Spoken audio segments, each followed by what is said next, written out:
And I'm totally in favor of that. If you're able to produce a product with your own hands, love, time, and skill, that's a travesty that you shouldn't be able to trade that to somebody else who you think that that's valuable enough that they have the time and the skill and the know-how and the materials to put something together that you need.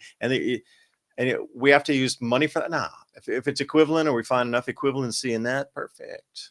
Why should we have to There's some have a there's some middleman? really cool ones I too. don't understand. I don't get it. And it's just really funny that has been a classic way of banking around the banking system for eternity, is wearing it or having it in your home and jewelry.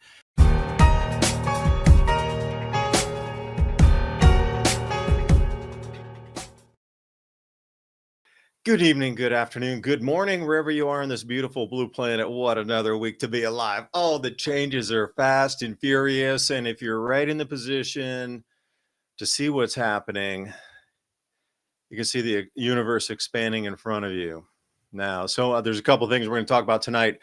I personally am going to roll through some gold and silver sites, online purchase areas, mints, Royal Mint, Canadian Mint, UK Mint, to these sort of things, to show you that there's really not very much silver out there.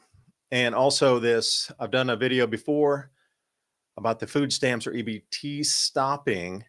Now this is going to be a thing just to get everybody angry on one side to go out and do a bunch of thievery way outside the normal areas where it occurs. So the general populace gets super angry and starts fighting back, and all this violence occurs. Like, you can't do that. So we're going to discuss that tonight. Beware, it's a trap.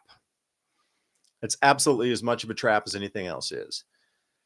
So it is a lot of things changing here. By the way, doing a little research today, a lot of the volcanic eruptions in the Northern Hemisphere and a lot of the wildfires had sent ash up into, the upper, I wouldn't say the upper atmosphere, but it seems that is now in a vortice pattern around the Arctic ice cap. And this is why there's already displacement coming off of that air mass already. And this early, they're expecting, again, record breaking cold this year due to the displacement and the actual albedo reflection being diminished, where that heat not going there, it's going to get cold under there. It's blocking the sunlight at the moment. So that's why I didn't hear about Greenland, but expect a colder winter because of that. So there's all types of things heading in here for changes. I showed one of them there, which is the $38 trillion of debt. Was probably be 39 in a month at the rate that they're exponentially spending it. How about the U.S. debt clock? That should be rolling live right now, and we could see exactly what, because then it goes into the world debt clock. So it's not just, please remember this, it's not just the U.S. debt clock. There's a world debt clock as well, where every single nation, in addition to America, is running away. And over on X a little bit earlier today, doing some silver research and with Bob Kudla on a video, they had 153 nations where silver and gold have reached all-time record high prices. But if you turn the chart over, those 103 nations, their money is devaluing against the US dollar, gold and silver. So the debt clock is just going to get atrociously, like, these countries are going to have to spend and print. It's just, we're coming into like double Himalaya size piles of printed cash coming in here on every single continent. Gold has gone mainstream. You're seeing it everywhere, and prices keep climbing. Every day, more and more Americans are catching on to the power of gold. But how do you actually take advantage of it? How do you invest in a way that's safe, simple, and built for the long run? That's where Noble Gold Investments comes in. Noble Gold's specialists are trained to help investors like you to go from confused to confident, from wondering what's next to knowing exactly what to do. Whether you're looking to roll over an old 401k into a gold IRA or want physical coins and bars delivered right to your home, Noble Gold makes that process simple, safe, and stress-free. You'll get step-by-step guidance, transparent pricing, and U.S.-based service team that's handled over $2.5 billion in precious metals transactions. Visit noblegoldinvestments.com to claim your free wealth protection kit today. That's noblegoldinvestments.com. And for a limited time only, A bonus for new qualified accounts, a 10-ounce silver American flag bar and a 1-ounce silver American Eagle proof coin. That's noblegoldinvestments.com. Noble Gold, helping you build a stronger future. Because Right. I was talking to somebody about this as well. Like every time something gets stable in a way that we can make income, or we get a way to start to get a little more self-sufficient, autonomous in terms of earnings, the apple cart gets reset again and again and again. Do you notice that? Like just before COVID, everybody was on the social media thing, the influencers. They're off. It took like 10 years to get that whole 12, 15 years to get that whole genre of built up to where people relied on for their whap, and then took it out at the knees. Airbnbs as well. They told everybody, get Airbnb. That thing been going on for 15 years. Get Airbnb, get a second mortgage, get a third mortgage. You're rolling in the cash. Whack. COVID came in. And it's like, it seems like, and then traders and people doing stuff online, think back in the 90s when you got the whole online business and it was so easy, then you could buy like traffic and get page one of Google rankings. Whack. And every time people get into this rhythm of figuring out the new tech, coming up with it to becomes that's the main earner, and then some other event seems to reset us at a 15-year period, 10 15-year period, just to take those that have gotten in that sweet spot during those 10 years. There's no way for you to continue to earn income, and they spin you right back into trying to get back into the jobs again. I've noticed this, and we'll talk about some Bitcoin and Bitcoin loans and how that stop outs. This has a lot to do with it. Like the liquidity is going to come pouring in here, and they're going to really run the prices on this, and you're going to be excited. But when you take those loans from the Bitcoin, if there's a flash crash, you lose it all. And that's where the big banks are coming in. They're figuring out how to get every Bitcoin on the planet. And that's the way they're going to do it. Continually flash crash every so often. So it might be 3 years of stability. And you're like, damn, I can live on my Bitcoin forever. I got one or two. I'm just going to loan them out and get 100 grand a year. And yay, 200 grand, 5,000, 20,000, whatever your number is. And then wham, a flash crash comes and you're going to lose it. A predominant amount of people, each time, and they're just going to rinse and repeat, rinse and repeat, rinse and repeat. Did I ramble enough? Okay, thanks. Thanks for the debt clock.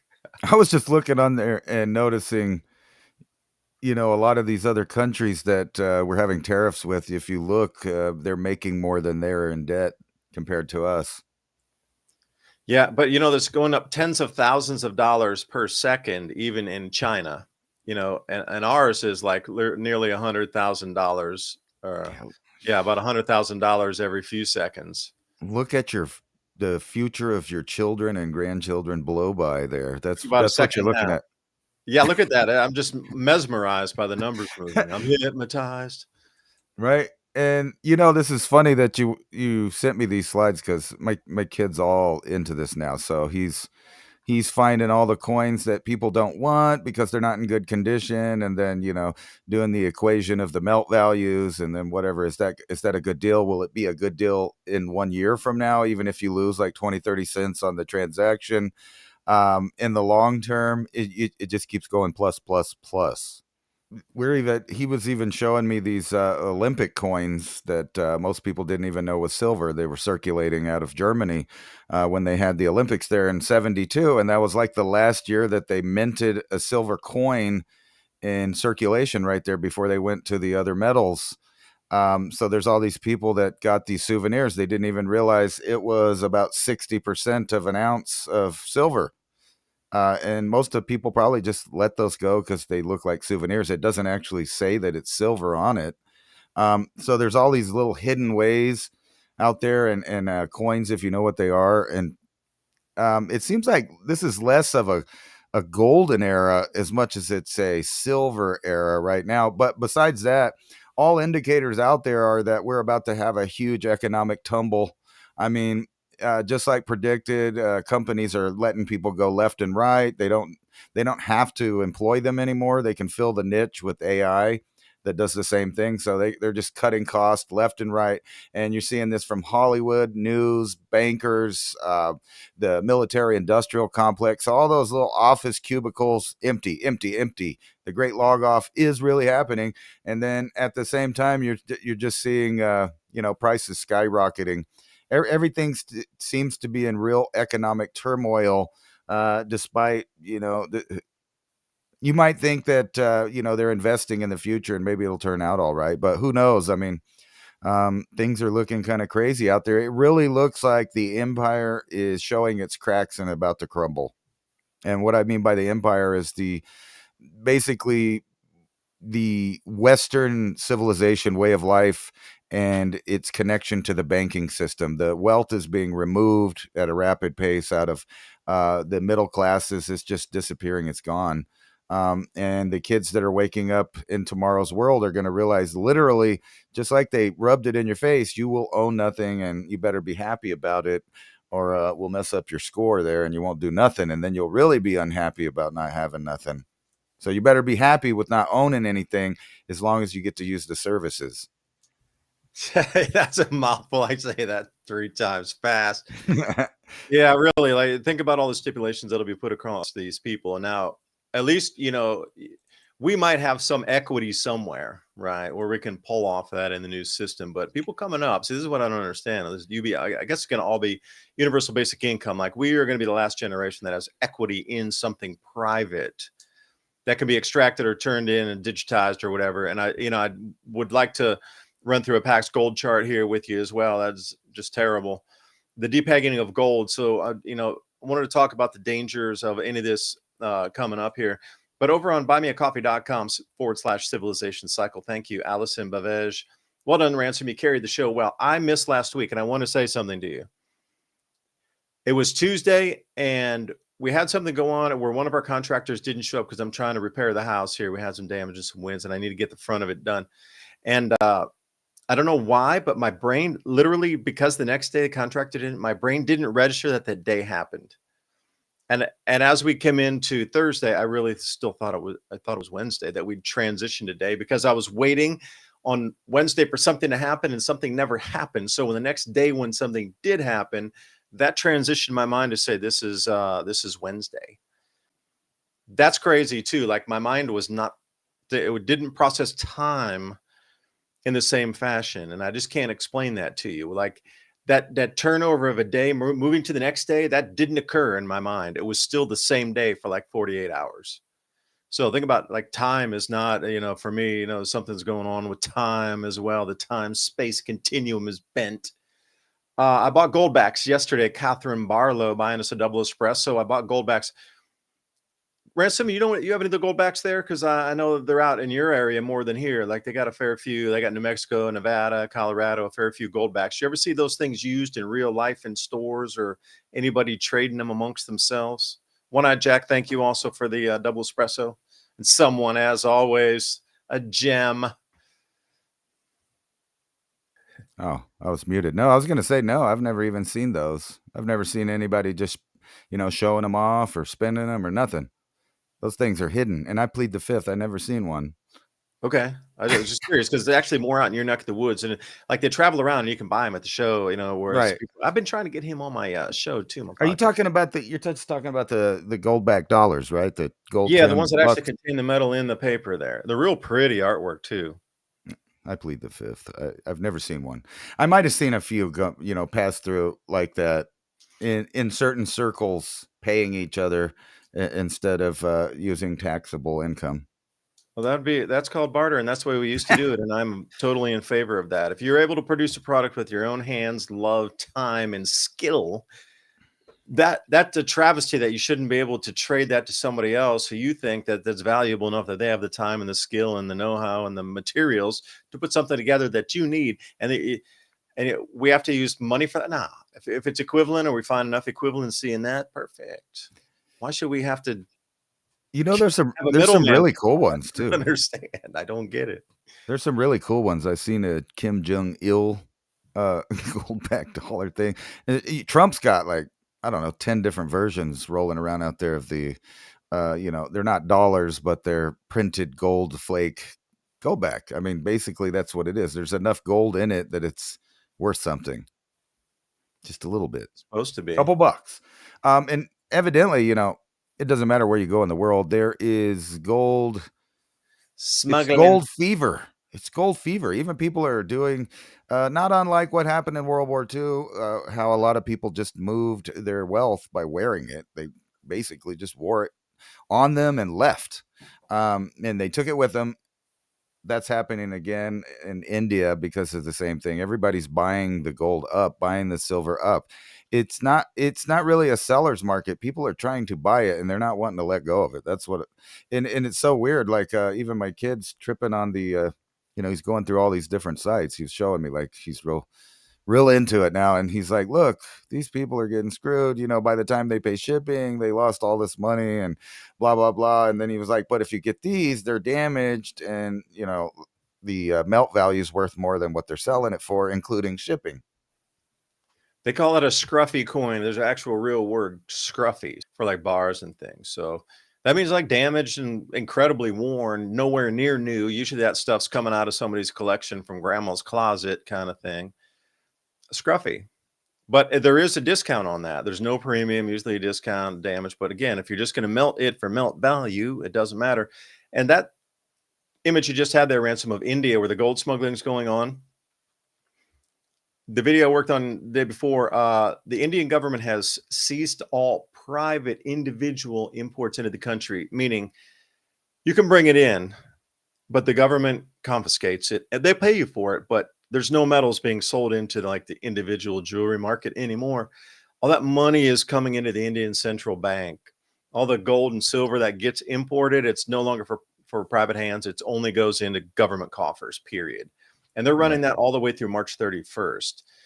So the reason they're smuggling, as Ransom's beautiful slide there, is if you bring it in, you have to give, and the government's going to give you a rate, but it's probably not going to be exactly the spot rate. It's probably going to be back of spot. But these smugglers, for example, a kilogram of gold in India will get you about $35, $40 extra premium on it. And that was as of last week. So I'm sure it's higher now because there's more restrictions. So people are willing to pay you more if you get it in the country versus less. The government gives you less, and the people who really want to buy it give you more. So this is why government's trying to intervene in the middle there. And Diwali, if I could tell a quick personal story, I went to India back in the early 90s, 94, 95, and I went to Diwali Diwali is a religious holiday, festival of lights in India. And I went to this place in Rajasthan. This place was Udaipur. It's along a lake, and there's an old Raja's palace in the middle of the lake. They filmed a James Bond movie there way back in the 80s, surrounded by, palaces on hills from the Raj days. And this is like a magic town, and lights strung everywhere. That's when you had to use guidebooks, and there wasn't an enormous amount of information. You read about Diwali, lights, and people wear jewelry. Okay, we're going to go see Udaipur, super cool old town. And I got there, and I couldn't explain it to you. It wasn't just jewelry. It was like that stuff you just showed me on everybody. Like all of that would have only been like one arm, or maybe just like part of the face or one arm. Like that whole thing that you showed me of that tray of jewelry, that was just one person's jewelry. Right.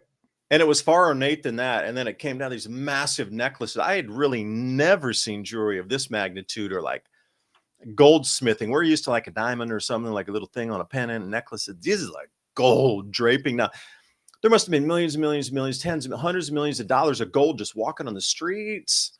And thieves were absolutely dealt with right there on the spot. There was no thievery around allowed, but that was back then. Conditions could have changed. But as I was asking somebody, like, man, you guys got this is crazy. Like the amount of wealth in this jewelry, like, how can you even walk out of your house like this? Like, yeah, we do it once a year. Everybody protects everybody else. Neighborhood, nobody steals. If you steal, you're dealt with, and then you don't steal next year. So that was the whole thing, is they protect themselves, communities protecting, but they came out for this festival. It was the most spectacular thing I'd ever seen in terms of that kind of jewelry. And that's really maybe what made me understand the value of it, and the just absolute exquisiteness of, and then with the flowing garments and the lights all over everywhere, these lights, God, it was such a magical experience. I really want to say that is beyond Groovy. expectation, and like a corner of my brain kind of lit up that had never been lit up before. Maybe it was the churras yogurt drinks that they had over there.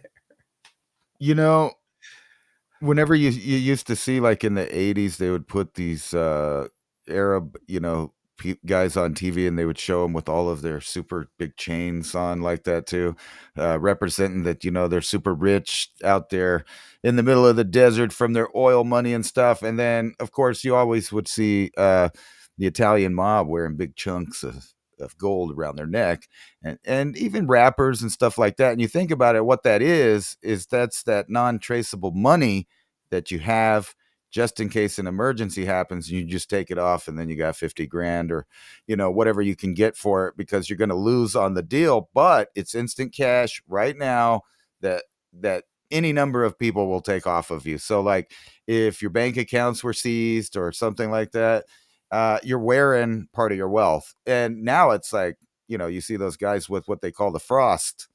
They got the diamonds and the gold, so they're carrying around several $1,000,000.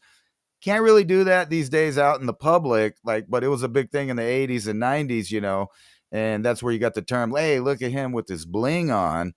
Those were actually really smart people that had their banking on them, and most likely they were probably strapped or had security to protect that investment too. But it's the same thing with coins. You stash coins. It's a right now money in case of an emergency, no matter what. It doesn't matter what's going on. It could be nuclear war. There's going to be that guy that's trading in the stuff because he thinks, you know what, in a year and a half, this stuff will settle down and I'll be sitting on a pile of silver and gold. There's a real famous YouTuber guy that takes in stuff, and he's real fair about what he gives for it. And it's funny. He has all these people that don't know what they have coming in there, and you could tell that they either stole it, they inherited it and don't know what it is. Like they had a couple there arguing with them about that they wanted 80 grand for their white gold, and he was like, yeah, okay, well, this is fine silver, because it says right on there this is 0.999 fine silver. And then he gives them a real price of a couple $100, and the woman is freaking out, and the guy's like, okay, we'll take it, because he just figured it out. The guy said, well, I don't know, I never heard of white gold, but the silver is pretty nice. And they were like, you can't read. And he goes, well, I understand you think I can't read, but it says, 0.999 fine silver on it or whatever. And it's just really funny that has been a classic way of banking around the banking system for eternity, is wearing it or having it in your home and jewelry. People used to pay dowries and things like that with just a big old chunk of, jewelry for their family to have. And I was going to get to this too, because they're saying, Hey, could I say something before that? Again, yeah, going back to YouTube, there's this YouTube watch called Yankee Stacker. And it's just a guy that doesn't show his face, that he's in a gold and silver shop with this guy named Tim, the owner. And they interview people who are coming in. That's the whole show. Is people come in to buy or sell gold or silver, and if they want to be on camera, they'll just talk to them the whole time while the transaction is taking place. And choose about half-hour episode, do 2 or 3 people.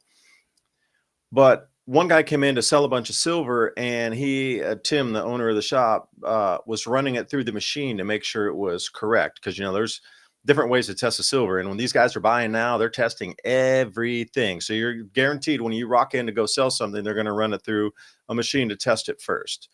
Right. So he ran it through the machine and goes, this one's, I think it's fake. It just doesn't fit on it. It's the wrong weight. It's just, I think it's fake. He gave it back. And then the other guy came and looked at it and he goes, oh, that's platinum. So, be careful if you're going to try to get rid of the coins. And if you don't know what you have and you got grandma's stack there, please read the coins, because it could be platinum or palladium. Because when they were trying to put it through the silver coin reading, some dude thought he got a box from his grandma or something. He's like, I got this big box of silver coins, but there was like 3 or 4 platinum coins or palladium coins in the box.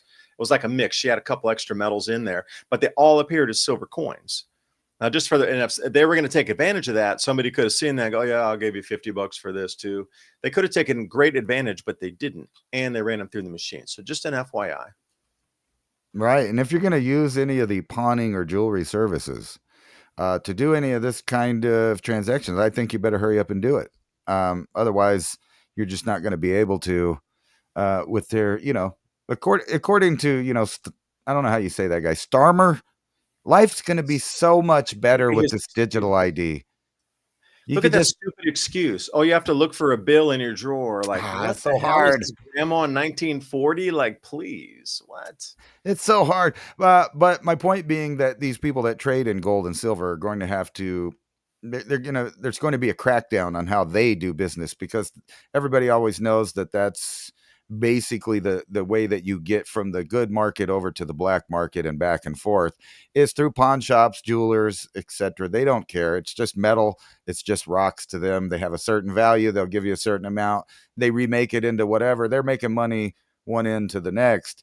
But it's going to be a lot harder to do that if you can't do any kind of business without being involved in a digital ID that has access to your account and you not being able to do that. The only way around that is to literally not use anything in the system, which is going to be very hard because even the gold and silver dealers and things like that are going to have to, they won't be able to clean or move their money without being involved in this. So they're going to have to capitulate, I think is the right word, with the system. And they're going to have, you're going to come in, you're going to be filmed, your biometrics are going to be taken, and you may just have questions because I covered last week when you were off down here by the border.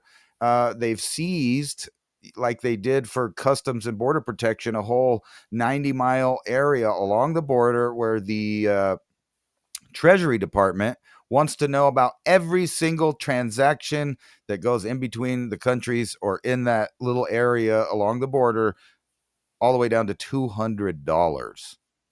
You think $200, that's what you keep in your wallet for emergencies. But they want to know everything. And I have a feeling that number is going to even go down further. And then those programs are going to expand and they're going to use the excuses of maybe some kind of conflict we have going on, making sure that certain peoples that are not supposed to be here don't get to use transactions.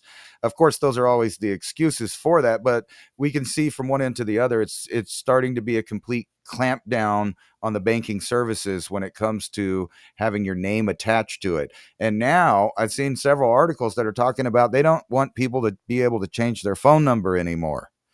Because the phone number's tied into this new digital ID system with the double Yeah. and triple verification. You can't have a YouTube, you can't have a PayPal, you can't have this, that, and the other thing without them linking your ID to your phone, to your online presence, and it's all of the loopholes, so to speak, are being closed up. And that tells me that this is the modern style of what happened in World War II when they wanted to gather up all of the precious metals for their war effort. That's what's happening. It's a transfer of wealth to pay for the new system that they're going to implement. Ransom, give me another example of something from a base product we could create or distill, not even distill. But when I say distill, I mean, whittle down on different products that could be produced. Well, Yeah, really, legal, it's an endless list almost is what I'm saying. Like, where's your outside the box thinking? Not you, but everybody listening. right? Think about Well, that for a second. obviously, you would go with silver. That's something that you can produce into antibiotics nonstop with just a little bit of silver. I mean, just a couple of coins will last you. I don't know how long. It'll be Oh, forever forever. before the electrolysis even starts wearing on the coins. But no, there's you got different medicinal stuff that you could grow and squeeze out the stuff that naturally grows in it. Um, a lot of the herbs and stuff like that, that are really high in vitamins, the ones that don't disappear when it dries up, you can actually just save a bunch of that, crush it down, and put it in those little cellulose pills. There's some stuff I was going to talk about. If you were to start making money right now in the way things are going, the trends that are happening, some of it's classic, some of it you wouldn't think about. But like right now, if you were going to start investing in stuff, it would be in DNA companies. That's Think- the next explosion of the gold rush right there, as far as on the technological end. And then, of course, you got classical stuff like booze.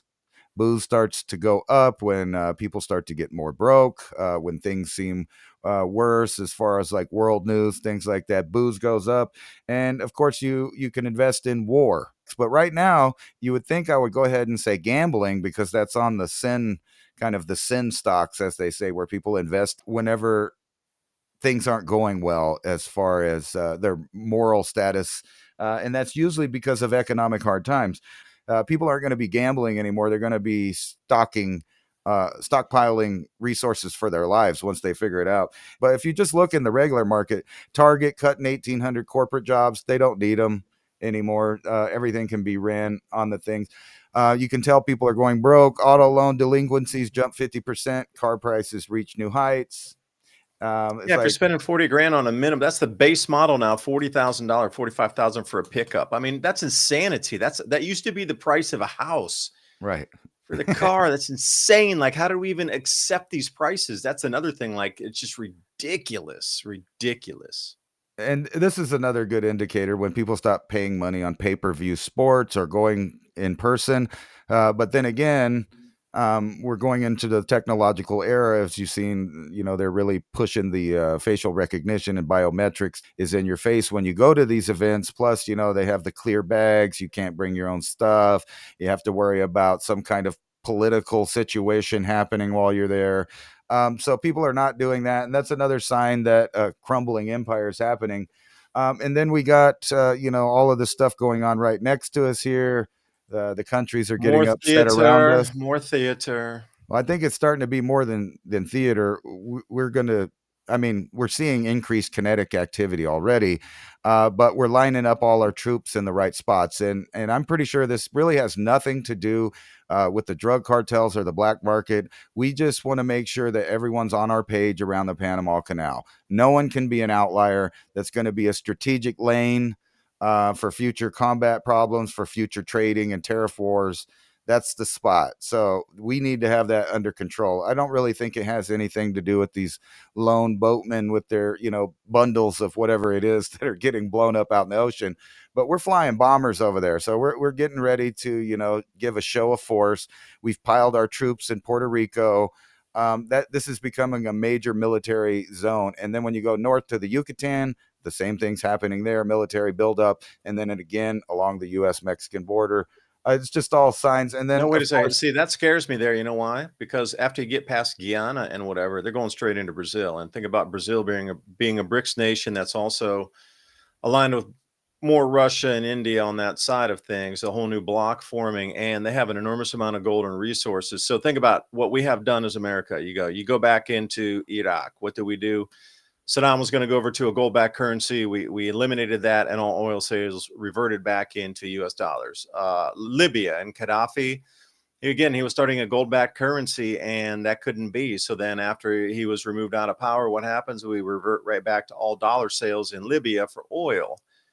right. So if they're going to get out of line somehow in Brazil and start working with BRICS and selling gold and keeping, a huge amount of ag products moving over to China that allows and pushes farmers in here into America not to be able to sell anything, like I just can't see it stopping in Venezuela. Like I really can't.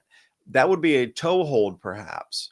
Guyana has some of the largest gold reserves in the world. Oil reserves offshore blow things out of Texas away and make them look small. Like the amount of oil off of Guyana is just incredible. But that borders over into those oil fields right over offshore in Venezuela as well. Like that whole area is one gigantic oil field, equivalent no less with some of the oil fields in Saudi Arabia at the size, depth, breadth, and billions of barrels that are there.